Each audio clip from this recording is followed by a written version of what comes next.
আজকে এই রক্তদান শিবিরে যে উপস্থিত মঞ্চে হয়েছেন এবং মঞ্চকে এবং অনুষ্ঠানকে আলোকিত করেছেন বীরভূম জেলা পরিষদের সভাধিপতি ফাইজুল হক, আমরা যাকে ব্রাদার কাজল বলি, প্রিয় কাজল ভাই, যে কর্মের মাধ্যমে মানুষের সঙ্গে যোগাযোগের মাধ্যমে মানুষের পাশে সুখ দুঃখের সাথী হয়ে আজকে এই জায়গায় এসে পৌঁছেছে।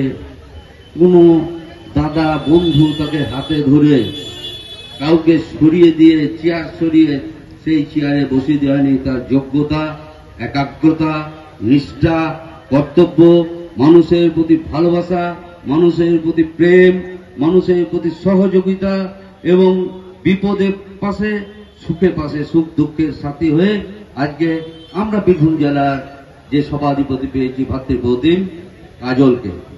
তাই কাজল 19টা ব্লকও নয়, আমরা সংবাদপত্র এবং বিভিন্ন ইলেকট্রনিক্স মিডিয়াতে দেখতে পাই শহরে এই সিউড়ি, যেটা আমরা আমাদের মাঠপথের মানুষরা, এখানকার মানুষরা ছুটে গেলে সিউড়ি সদর হসপিটালে যেতে হয়। রাস্তা, খাল বিল, রাস্তাগুলো খারাপ হয়েছিল।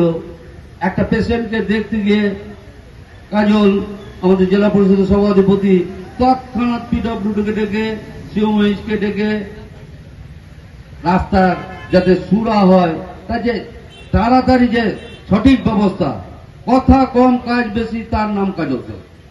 কথা কম কাজ বেশি, তার নাম কাজল।